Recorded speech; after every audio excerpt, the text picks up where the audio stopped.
so just engaging and articulate and thoughtful. And I really am stoked to be talking to you. And I just think you have so much to say. Thank you. I'm very happy to be here. And like I was saying, I'm excited to talk about things that are obviously yay the film, but like let's talk about other life things. Let's do it. Great. Yeah, I saw that you wrote and directed this short film on eating disorders, which is something I'm super passionate about talking about. I struggled with eating disorders for 13 years. I'm now in recovery and have been in recovery for a few years. And I look back on that time of my life with so much sadness. I think of it as so many years wasted. And my hope is that just talking about eating disorders in a more honest and vulnerable way can maybe help some people to suffer less or put a stop to their eating disorder, or at least be encouraged or inspired in some way, or feel less alone. Any of those things is kind of what I'm trying to do by talking about them. So I would love to talk with you about eating disorders and your experience with them as well, if you're down. Absolutely. Very down, and very much down for that messaging. I think talking about them is one of the only ways to kind of demystify this very sort of shrouded in secrecy and shame thing that is an eating disorder. Oh my God, 100%. Can I get just like the history of your eating disorders, when they first began, what that looked like? Do you have any initial early memories? Yes. So I grew up and I was always like a larger sized kid. Like I loved food growing up. Food was a big part of my family. I come from a Russian family, so like they're like from Russia. So like cooking big family meals is very much a thing. And I always just remember my mom is a big dieter. My mom is a big dieter, always has been. By the way, I love her dearly. She's a rock in my life. And it was, I always saw that she was happiest and that she was most kind of at her top game when she felt like her diet was going well. And so very early, it was like, Misha, eat some vegetables, Misha, maybe not the chocolate. It was very sort of like ingrained into my ideation that food is something that should be controlled or portioned, and that you are successful when food is maybe on the lower side of portions. That kind of like always seeped into my brain. Sure. But like I'm incredibly queer, and I love that that's me now. But my parents are incredibly conservative, so I did not have any kind of we didn't say the word gay in my house. The first time that I encountered the word gay was accidentally on a beach, when like a sign for best gay dancing on the beach was like on one of the boats on the waves and like kind of advertising. And I asked my dad to read the sign to me, and he said best pause dancing on the beach. He wouldn't say the word. That's how like, yeah. So right around the time that I was, 12, 13, I was starting to realize, okay, I'm definitely not straight. I'm not straight. And that was also the time when I felt the need and desire to be like liked by others for the first time. Like it really, I was a very antisocial kid up until then. And somewhere between dealing with my queerness and wanting to be part of like the social circles, I started dieting intensely, and I launched headfirst into anorexia nervosa straight up. And that was at 13 years old. And from there, I was hospitalized pretty quickly within 6 months. After hospitalization, as many people with eating disorders do, the eating disorder evolved, some binge eating, some heavy bulimic behaviors. And that was really on and off all the way through a good amount of, all the way up until like 18, 19. And I was in and out of facilities for both eating disorders and drug addiction, actually. I don't like to say that I'm recovered. I don't think that's ever something. My philosophy is I'm actively in recovery. I've chosen recovery. And so literally the title of my film, Every Day, is every day for me is a conscious decision to maintain my recovery and choose recovery. And so I like to keep it as an ongoing process, but that's kind of my history. Why is it that you choose to every day maintain recovery, and that it is kind of an active ongoing process for you? For me, I think that it's very much the nature of addiction that dictates that for me. So my eating disorder and my drug addiction history have very much intertwined, as they often do. And I've had as recently as the past couple of years, such big ups and downs with both of them. And, you get it. Being in the public eye, there's something that's so intensely and sickly gratifying about hitting some sort of like bizarre and unrealistic weight goal, or like being complimented on something that's killing you. Oh my God. Yes. it's just it's so gross and invasive. But for me, I'm so up and down with often small, big, medium relapses that it does not serve my mental health to champion and to celebrate being recovered, because I know my falls personally are so big when I fall from that height of like, I'm recovered and now I've relapsed in any way, shape, or form.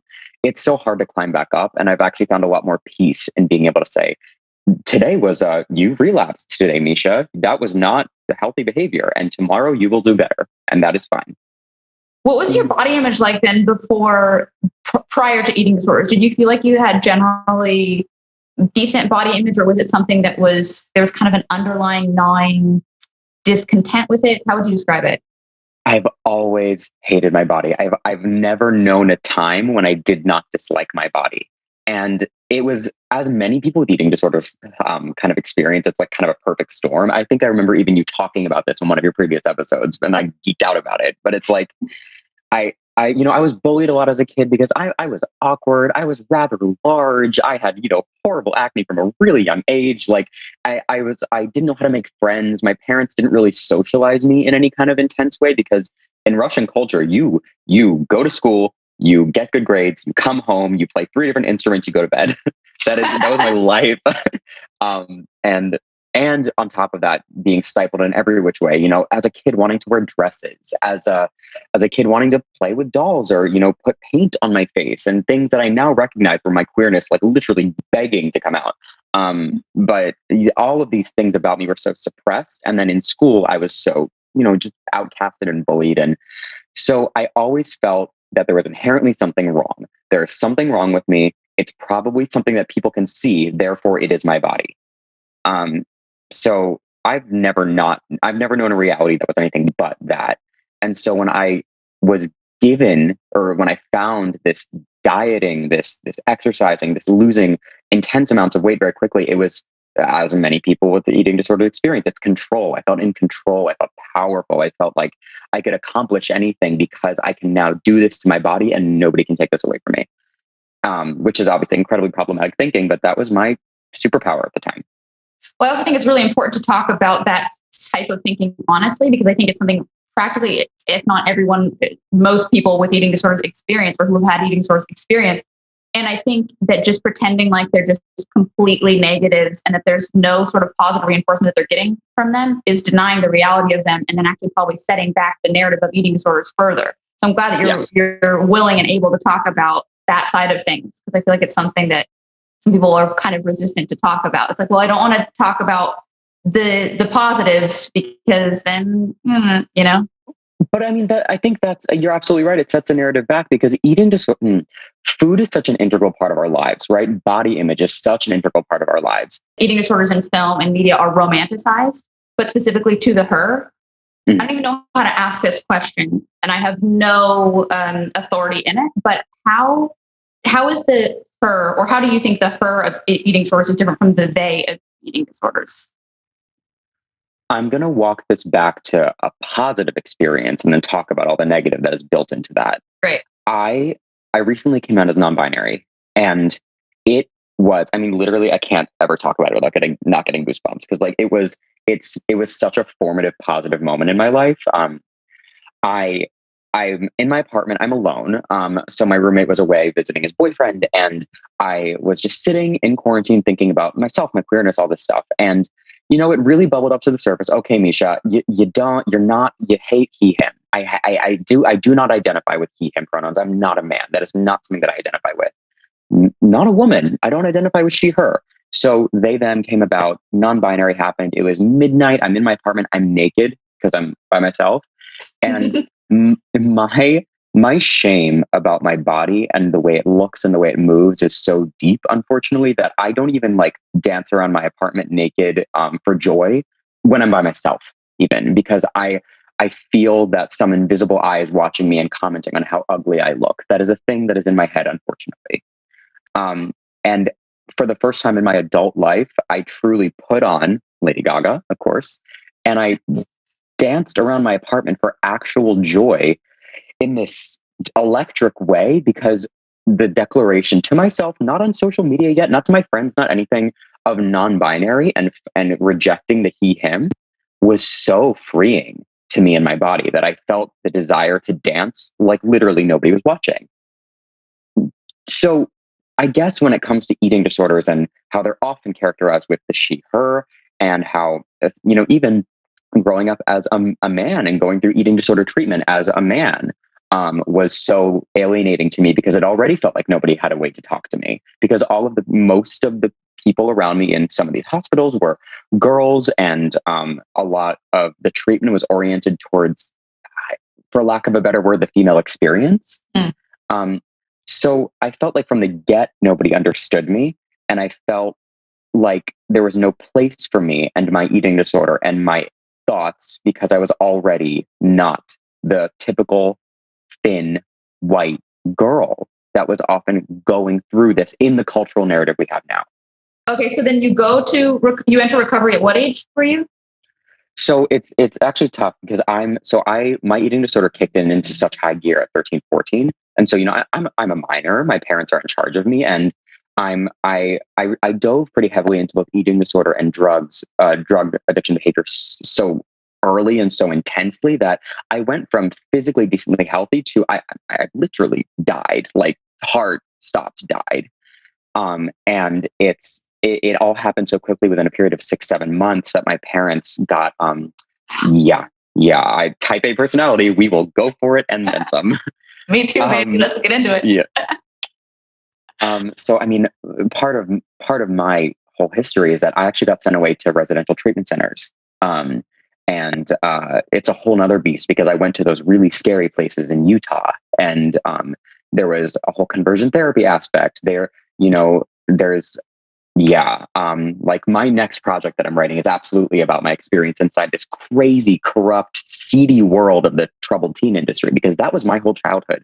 I didn't have a high school experience. I got kicked out of 2 different public high schools for being a raging eating disorder and drug addict human. And then I spent the rest of my teenage years inside these facilities.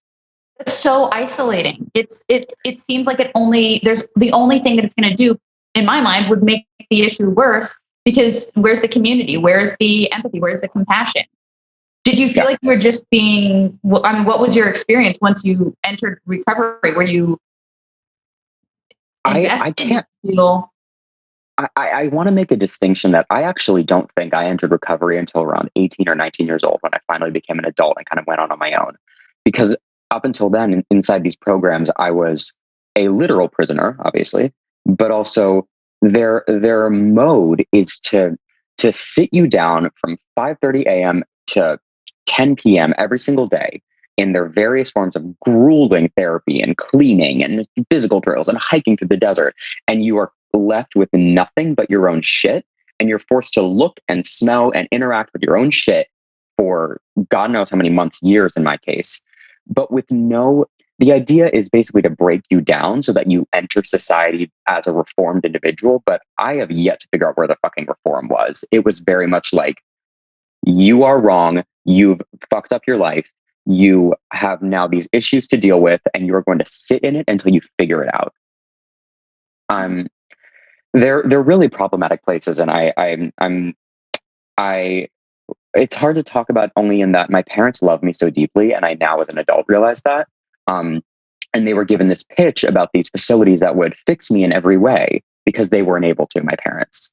And it is such a lie. And unfortunately, I got the really shit end of the stick when it came to treatment. So my recovery started when I decided to get better because I wanted more out of my life. And that was around 18, 19. Until then, it was very much like I was literally a prisoner mentally and physically.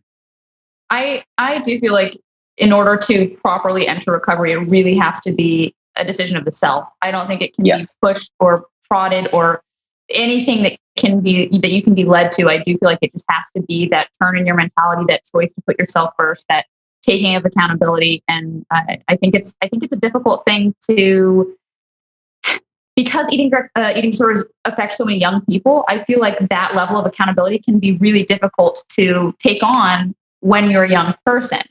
Yes. And you entered recovery at a much earlier age than I did. So I'm curious what got you there. What do you think it was that made you go, you know what, I'm going to take this into my own hands. It's time for me to get better. It's time for me to work on this?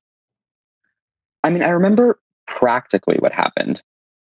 I was given the choice by my parents to either, let me make sure my computer did not fall asleep on me.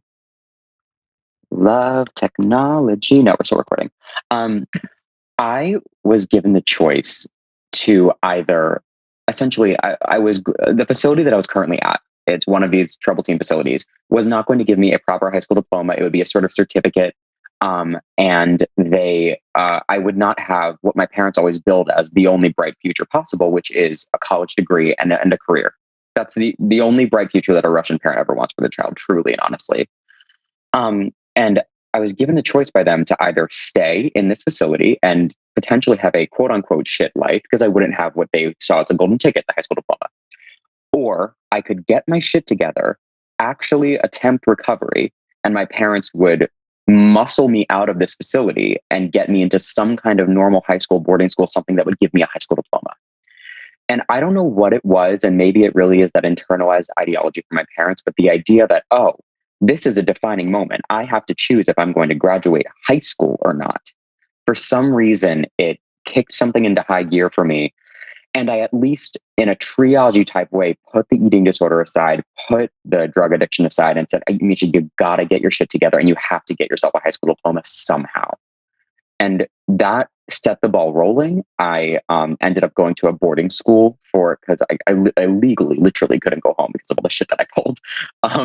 And I ended up getting a high school diploma from this school that turns out it's a school for the arts. They accepted me based on a fucking song that I sang for them, because that way they didn't care about my grades, because I didn't have any. I had literally pass fail from a fucking facility in Utah. And they funneled me into acting college. So acting literally happened as a result of me deciding, okay, I guess I'm going to get my shit together. And I was just kind of dropped into the world of theater and arts because of that. But it was very much something in my brain clicked that if I didn't attempt to get my shit together right then, I was going to steer towards a path that I probably would have a much harder time digging out of later in life. I feel like finding that thing that you're passionate about can be really, really instrumental in recovery, because it almost feels like a positive thing, as opposed to just fighting to get rid of this negative thing. You're now suddenly fighting for this positive thing. Did you have a similar experience with acting? Was it like acting came in your life and you were just like, oh my God, this is my fucking calling? Or what was that like?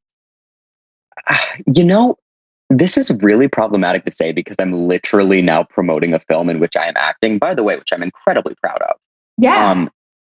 But I feel like I've actually steered even more into the direction that you just talked about, in that I am at my happiest when I am doing things like making a film about mental health, or doing a podcast like this, or like my next project, which I'm, crossing all the fucking fingers in the world that it will be this amazing thing that I create about the, teen mental health in general. I love performing, and it's a lens through which I think I can get a lot out there into the world. But like, one of the most gratifying projects that I've done recently is I produced, without my face literally not on it in any way, shape, or form, the National Eating Disorders Association's first Pride campaign. That's amazing. Thank you. Oh my God. We literally, I got some queer production friends of mine together, and we interviewed a bunch of LGBTQIA individuals about their experiences with body image and mental health. And we released it all the way up until now, way beyond Pride, on their Instagram and socials. And it fills me with this kind of buzz that I use acting and writing to like get there. But the thing that I want to like do in life is very much, I don't know, to make mental health more accessible. There's an entire world of Misha where I'm a mental health professional, and acting and writing and directing and all that kind of shit never happened. But I'm very blessed to have parents that were so invested in my education, even when it got incredibly difficult, and, being able to use words and being very articulate is something that was so prized in my household. So if that's my secret weapon, and I'm able to, that's what drives me, I guess is what I'm saying, that positive uplift, which I completely agree with you on. You can't just clamp down the negative on an eating disorder. It will inevitably rear its ugly head again. Yeah. It's the same with addiction. It's all the same. For me, it's fighting towards something positive. And to answer your question with a little bit of shiny hope, I mean, yes, there were times, especially early on in my career when I was auditioning and things were just very kind of, cutthroat as they often are, that would in its own way get me through because I was fighting for something that was bigger than me, a role in an amazing project, to get my film into a film festival, things that uplifted me and the work that I was doing. And I could put the eating disorder squid that's fucking attached to my head on a shelf and say, you can't fuck with me right now. I'm doing too many important things. I like it being referred to as the eating disorder squid. Oh, it's a whole thing. I have a whole visualization about it. It's a little black ugly squid that sucks on the back of my head, and I have to like unstick it and put it on a shelf and say, "Fuck you." But well, it's so helpful to have I find having visualizations for things is so helpful in terms of like compartmentalizing, setting it aside. That's great. I'm gonna use the squid. Do it. I want to get into more of what you touched on with body image and how that affects identity and how that affects mental health. But first, I would love to hear what that process was like with your parents and how you accepting your sexuality. How did they react to that? And you seem like you're in such a good place with your parents now. What was that arc like? It was a tumultuous one. As eating disorder and drug stuff really started to pervade my teens. And I was running away. I had a really problematic boyfriend. I was everything. I threw all that rebellious shit at the wall. The cops actually outed me to my parents during one of my running away hospitalized escapades. Wait, what happened? At the time, Misha was he, him. And so, we picked him up with his boyfriend. And I remember I wasn't in the room for that, but I was in the room for when I was deposited back home by the police, and we sat around the dinner table. And again, I must emphasize that my parents and I are in such a better place now, but with the limited understanding of queer culture from growing up in Soviet Russia, my parents sat down with me, and it was so clear to me that my eating disorder behavior, as deadly as it was at the time, not as bad as this. My drug addiction behavior, not as bad as this. The worst news they got that day was that their son was queer. The worst news. Wow. And the narrative went all over the place from you're going to get a disease. That's what happens to these people. Society will never accept you. You have to find a way you have to change this. You can't make this decision like it's a choice. And that honestly set me even down a worse path with feeling the need to rebel and control my body even more because my parents were now outwardly not supportive of me existing, in my opinion.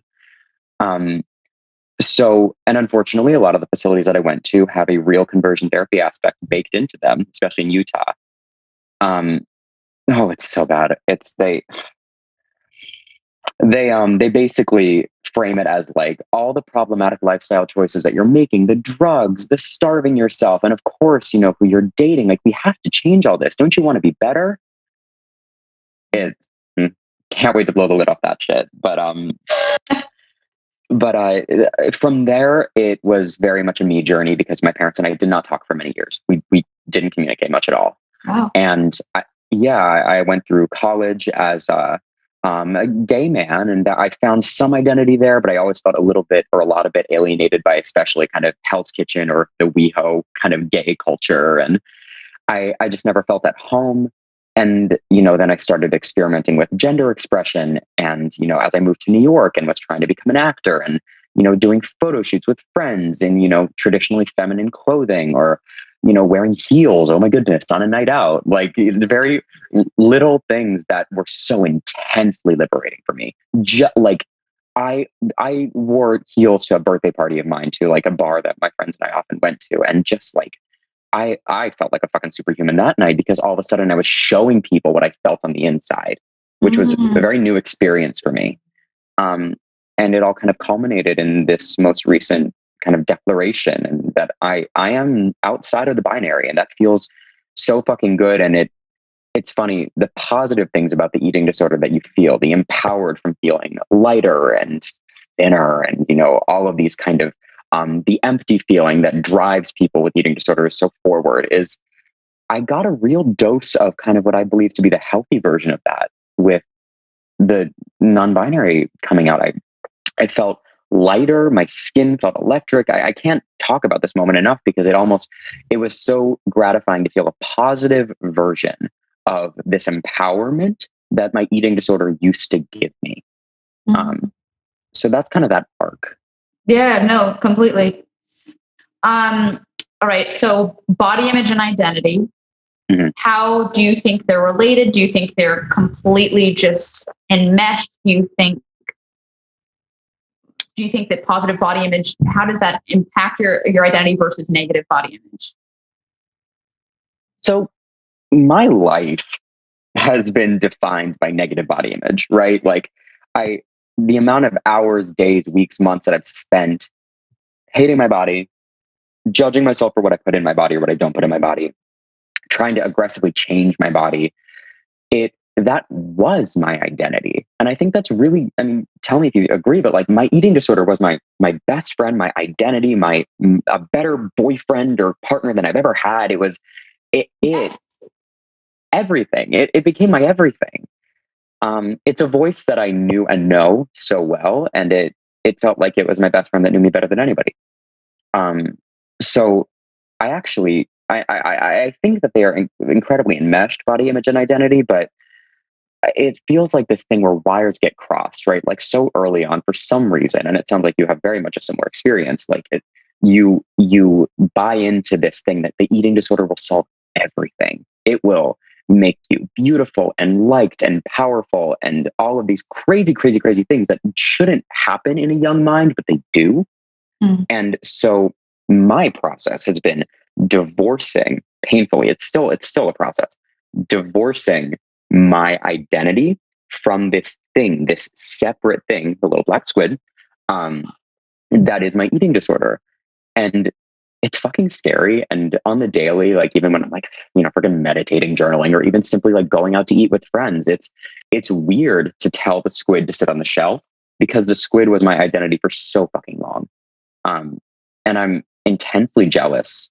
I don't think I've ever been more jealous of anything in my years of living than people who have an identity that is not enmeshed in their body image. I think that's so magical and mystical to me. And I wish I knew what it felt like. But I had this experience in eating disorder recovery where I was actually terrified about what my identity would mean without the eating disorder because I felt like I was nothing without it. Genuinely, I felt like, well, this takes up 90% of my fucking thoughts every day of my life. This is how I'm oriented. This is the way in which I go about the world is through this eating disorder lens. Without that lens, what is reality? What does reality look like? Yeah, that. Like, yeah. I mean, yes. I mean, the answer, literally just yes to all of that. It's scary. It's a scary breakup, and it's a scary thing to. I mean, it's an abusive relationship. We've seen this in eating disorder literature time and time again, and unfortunately, it's incredibly true. Like, it's an abusive relationship that burns hot and heavy, and you want nothing more than to just kind of dive into it. But unfortunately, it is literally killing you. It's been really cool in these tiny little baby steps to find Misha outside of the eating disorder, but it's a scary breakup, and I feel you. My life was my eating disorder for so long. Right. You're the first person I've heard who's mentioned an eating disorder as a best friend, which I so deeply relate to. Oh my fucking God. My relationship with my mom was very abusive. I didn't recognize that at the time, but I could tell that it was different from what most of my friends or classmates and dance or whatever, what their relationship with their moms seemed to be. It seemed very different from mine. I was like, oh, we're just much closer. Well, ours is much more special. We're just best friends and that's normal.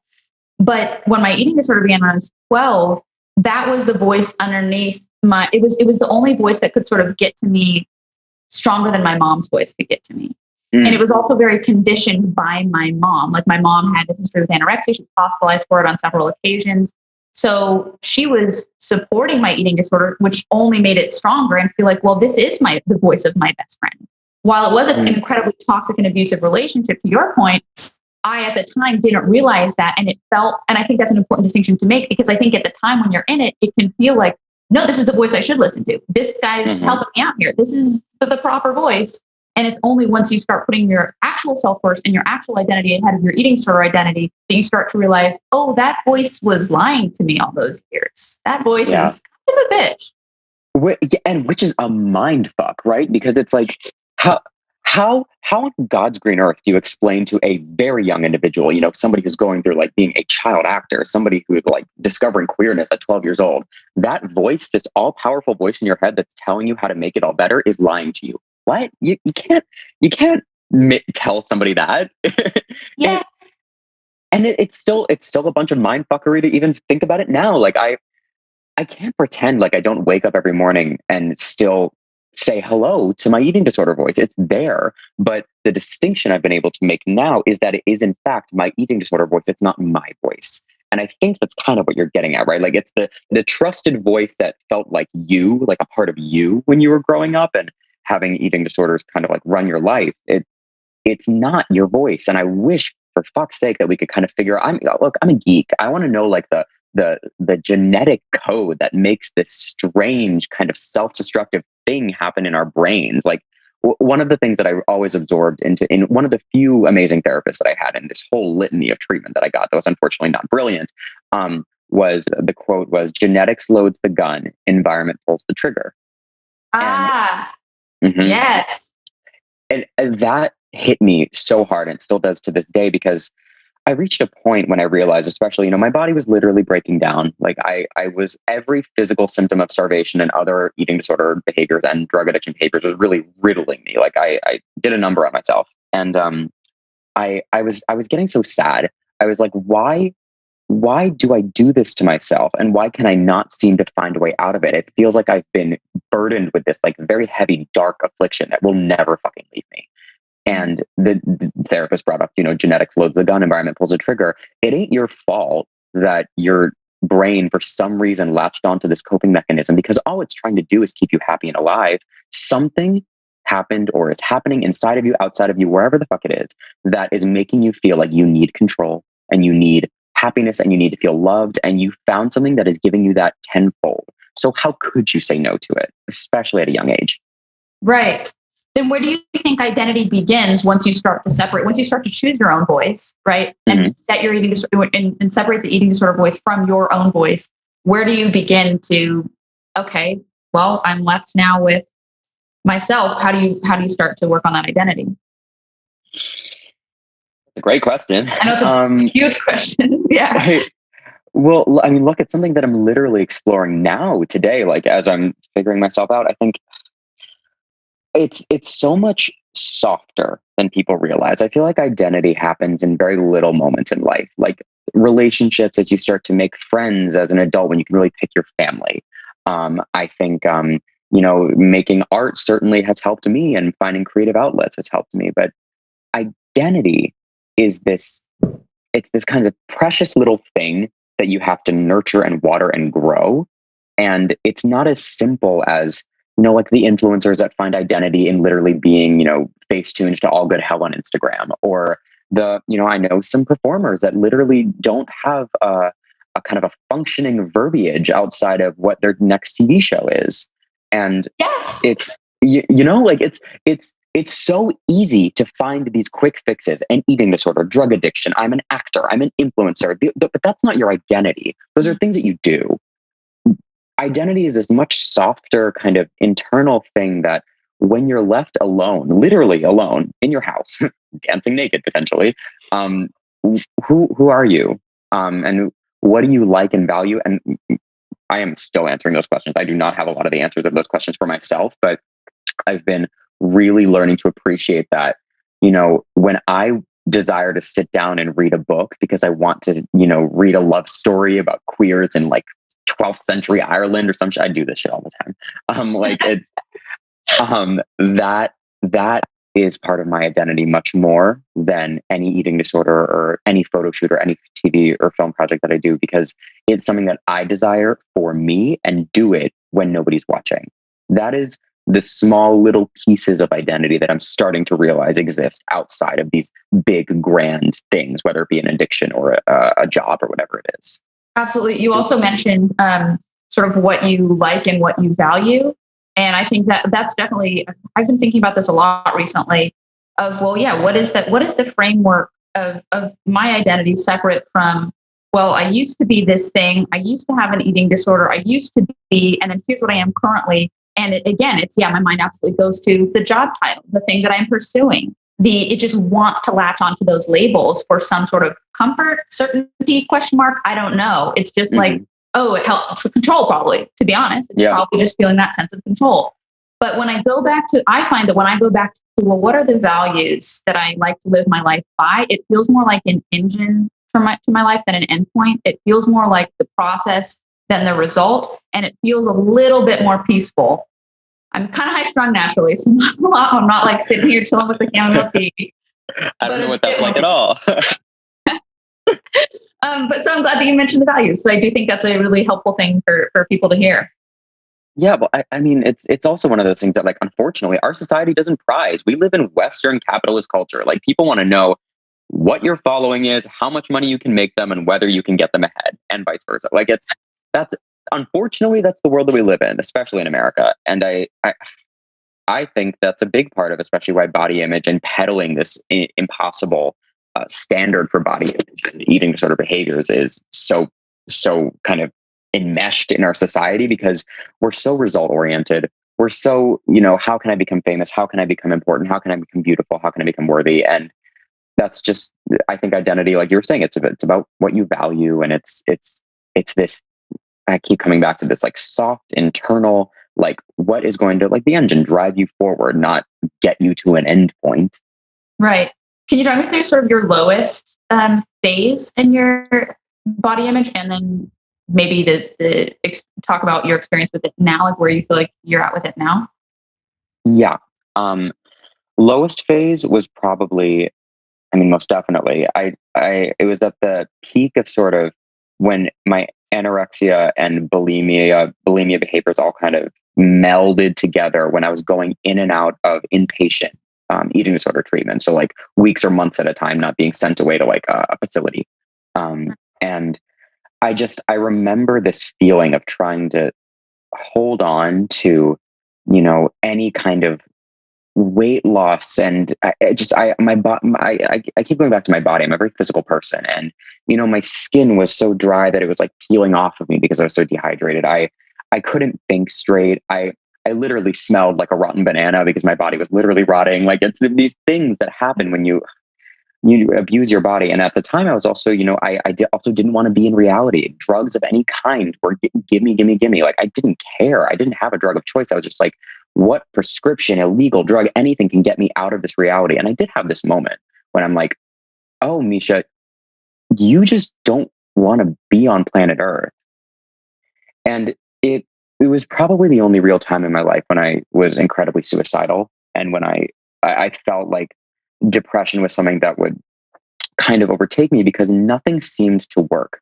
The drugs didn't get me far enough off planet Earth. I couldn't get thin enough. I couldn't, purge enough. I couldn't binge enough to fill any kind of void. Nothing was working.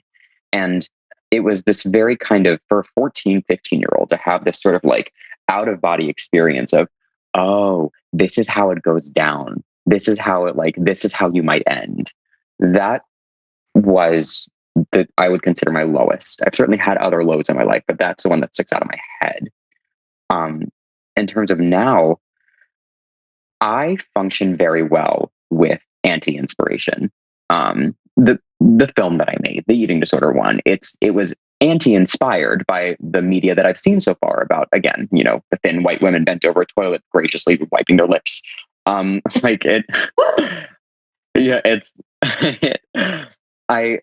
So knowing that point happened in my life, I can kind of think back to it and say, okay, it's hard. You don't know how you're going to figure out recovery, but you don't want to go there again, to feel like everything was kind of falling out from under me and that nothing was going to ever work and I was never going to be happy again. So where I'm at now is I seek out joy and things that make me happy as medicine, because if I don't, then I'm going to fall back into the behaviors that I know and I know well, which is destroying my mental health and my body for some kind of instant gratification, some kind of high. So it's hard. I'm not somebody who naturally smiles a lot, laughs a lot, all these kinds of things. It's all quite performative for me most of the time. But sometimes going through those motions of finding joy, and those few, like this many people, I'm holding up 3 fingers for those listening, that really like get me and can see me. Girl, they've picked me up off the floor, Xanax out of my mind on the streets of New York. Like they love me. And I turn to them to like have a fucking movie night, to have some tea and talk. Like I need to seek out the small joy to remind myself that being human and being alive is a very joyous experience, because unfortunately that hasn't been my lived truth for my years of living so far. Do you consider yourself a more serious person than generally, it sounds like? Oh yeah, I'm borderline morbid most of the time, and I mean, some of it is personality, right? Like some of it is like I'm kind of dark and sarcastic and all of that, but like some of it's incredibly chemical, and this is where mental health really geeks me out, because like unfortunately the way that I experimented with drugs and the way that I abused my body with an eating disorder, like there's like chemical things that happens to my body at such a formative age when I'm literally going through puberty. You can like I've had literal brain scans done as like, I've become older, and like they try to see what kind of damage I've done to my brain, especially with drugs. And you can point to sections of my brain that are not lighting up the way that they should, because unfortunately I dove so heavily into that behavior so early in life. And I can feel that. I can feel that there are times when everybody around me is laughing, and I know that I should feel some kind of joy about a joke that was told or an event that's going on. And I just can't seem to muster up the good mood chemicals to get there. And that's a shitty feeling, but that's more anti-inspiration. I even more aggressively seek out peaceful, joyous moments, things that make me happy because they make me happy, and not because they're going to win me a fucking Emmy or something, because you have to, I have to aggressively chase it. So even if it is like taking medicine, even if it is like kind of waking up every day and deciding, Misha, you're going to be happy at 3 p.m. when you see your friends today, you got to just kind of go for it and dive right in. That's where I'm at right now. It's incredibly clinical, and I'm okay with that for a bit. There you go. I am curious. There's a lot of debate about whether or not eating disorders are an addiction. I will say that it has helped me personally to view eating disorders as an addiction. And they're a monstrous addiction, because like I was saying earlier, it's not a substance you can put in your body, nor is it a bag of something you can take away from somebody. It is inside of them. Yeah.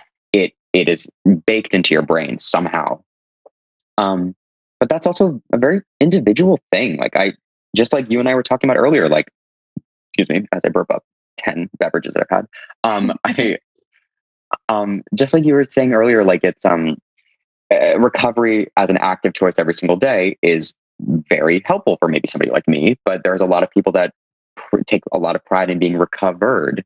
And that's a difference in ideology already, whether you're talking about addiction or not. So I do personally view eating disorders as an addiction. I think they're an addictive behavior that gives the individual some kind of high and some kind of gratification that is in turn actually detrimental to the individual. So from a very clinical, literally raised by scientists human over here, like, yes, I think eating disorders are an addiction, but I also want to give everybody space to view their eating disorder however they need to view it as separate from themselves. So if it's not an addiction to you, fine. But like, as long as you're able to view it as something that is not part of you, I think that's the key. Absolutely. No, I think I totally agree. I think it's really important that each person kind of takes into account their own life, their own experience, and decides for themselves how to organize their own thoughts toward their eating disorder. Because I think that's going to help their recovery so much, rather than just adopting kind of whatever the newest, oh, well, it's an addiction. Well, it's not. Well, it's blank. Well, it's whatever. It's like, how does it feel for you, and what's going to help your growth and your recovery the most? Right. Well, I mean, I'm genuinely curious. Like, what was it? Was there language that helped you with that? Did labeling it as any one thing be like, oh yes, now I can work my way towards recovery? 100% labeling it as an addiction, like you, it completely helped me. I thought, well, there's a lot of people who deal with addiction and who overcome addiction, so that makes it seem like there's hope there. It's not just it's not just who I am. It's not just this thing that's in me biologically because my mom. It's not like this thing that I have to carry on my back all the time. It's a thing that I can find an endpoint in, that I can work on, that I can overcome. And that for me was like hugely helpful and gave me a lot of that hope that I feel like is really important in early recovery. Yeah. Yes. Real. How do you think it's related to body image and identity, but more specifically, how do you think body image affects self-esteem? like, to me, it's kind of a chicken or egg. It's like, well, what comes first? Real. Is it, right? It's like, how do we do this? I mean, at this point, how do you even define self-esteem? Like that word in general is so, for me, baked into like early health class, talking about like how to like champion your own mental health in these very stilted sort of 1980s like ways, like self-esteem.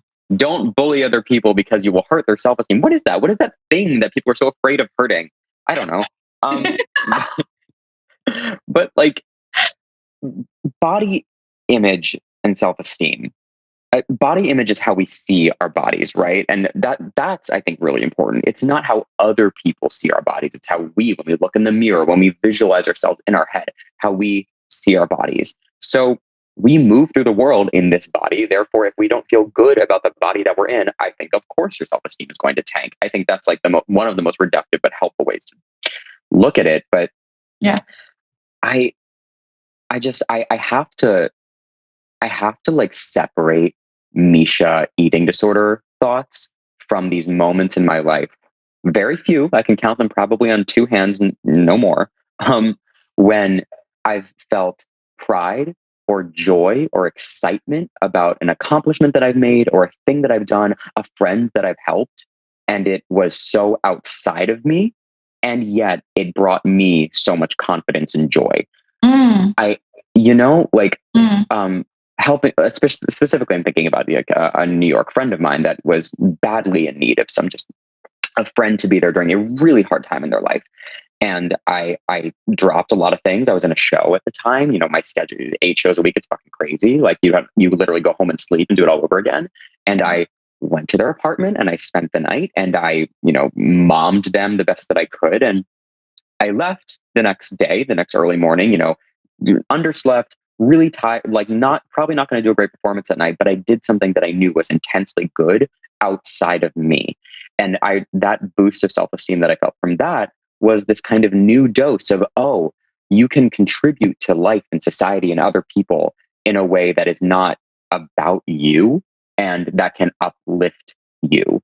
So if I were to say anything about self-esteem, I've loved exploring that side of it, Totally. I think contribution is huge. Yeah. I didn't realize it before. I find I'm just very selfish, I guess, to be honest. And I think also, because of my upbringing and there were a lot of people around me wanting different things with the child acting. It's like the agents, the managers, the network, the record label, the mom, everybody had their different things. That's sort of my experience for my early 20s once I left acting was like, okay, how can I be as selfish as possible and contribute nothing? How can I just do me? But now that I've done me for a while, I'm like, okay, let's expand this a little bit. Let's reach out to other people. Let's contribute. But there's also nothing wrong with that. Like, what I don't want to do is sit here and sound like I have my shit together, that I'm not like one of the most selfish people I know. Like I think being selfish, especially in the framework of celebrating yourself, whether it's divorcing yourself from many people that were trying to pull you in a million different directions when you were far too young to make that decision, or growing, dealing with an eating disorder and addictions and that kind of like where they were eating away at your mind. I think some of the most beautiful moments in my life have also been incredibly selfish. Like I don't think we necessarily need to have selfish as like a negative connotation, especially when it comes to celebrating a body and a mind that unfortunately were probably abused for a good amount of early life for a lot of people. Oh my God. So well said. Thank you. I want to be mindful of your time here. If you don't mind, I've just got 2 quick wrap-up questions and then I'll let you go. Do it. Great. So body acceptance and body love. Do you prefer one over the other? Is there one that you actively pursue? Is there one that resonates with you more?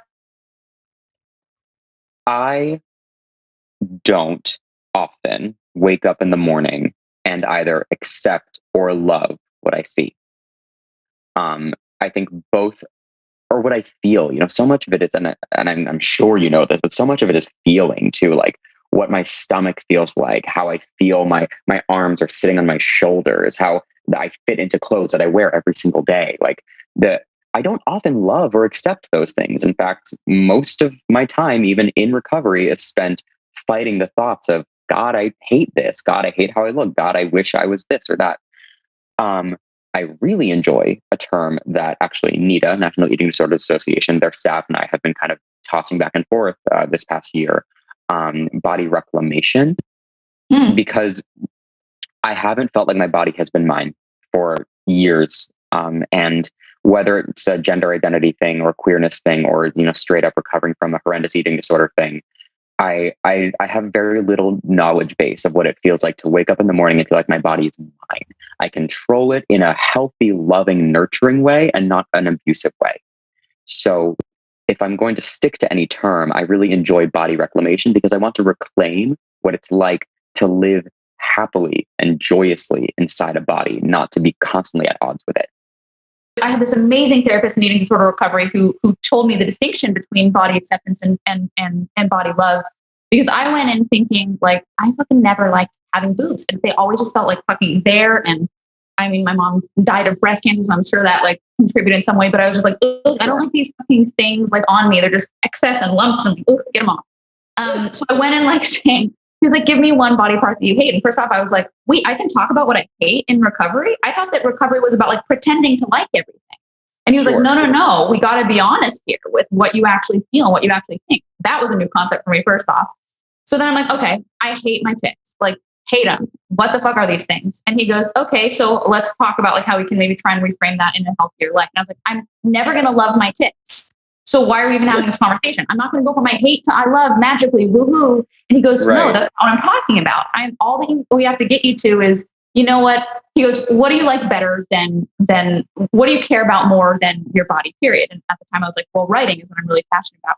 He goes, okay, so we can frame I hate my tits into I don't like my tits, but I care about writing more than I care about my tits. And it was like, you know what? Okay, it's something, it's great. And it was actually really helpful for me in realizing that I didn't have to like love everything or do a pendulum swing from fucking hating everything about myself to just woohoo everything about myself. And I was like, okay, this I can get on board with. Right, because it's not realistic. That's again, I just like you, show me somebody that actually believes that. I don't know them. Exactly.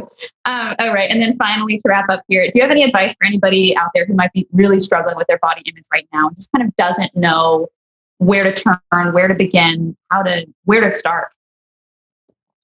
I'll be honest that as I move through this more public space and I am asked a very similar question whenever I talk about mental health, I don't ever feel like I have a magical answer. And that's always kind of a shitty feeling when you're on a platform talking about mental health. But I do want to go back to, at least for me, the gender identity and gender expression was so huge for me. And it was a piece of the puzzle that was missing for me for so long. It doesn't have to be that. But if you are struggling with body image, with eating disorder, with this disordered eating, or what anything in that realm, it's so important to remember that life exists outside of this tiny little universe that you've created in your head, where your body and what you eat or what you exercise or how much you weigh is all that you're thinking about. And it took me, as it takes many people, so long to realize that the world is just straight up more interesting than what that tiny little universe is in your head. And I guarantee you that you're going to enjoy life more if you step out of that universe. That's incredibly reductive, I understand. And it's so hard. And I struggle with it every single fucking day. But realizing, having a moment of realizing the big picture and knowing that your worth in this world is just so much more than the literal number on the scale and what you are currently obsessing about, what you ate for breakfast 5 days ago. Like it really is so magical to have those big zoomed out experiences. And I hope that people dealing with body image and body image issues are able to find those zoomed out experiences, because that's what's really honestly gotten me through most of the really tough times. Thank you so much for taking the time to do this. You are just fantastic. And I think you're truly going to help so many people. It's like really moving to me. Stop it. Like literally all the same to you. Like I've spent, when I realized what this interview like subject matter was going to be, so like press craziness, I was like listening to episodes like, she's fucking cool. Oh, I'm so glad. I'm so happy to be here. You're fucking awesome. Thank you so much. Bye. Thank you. Bye.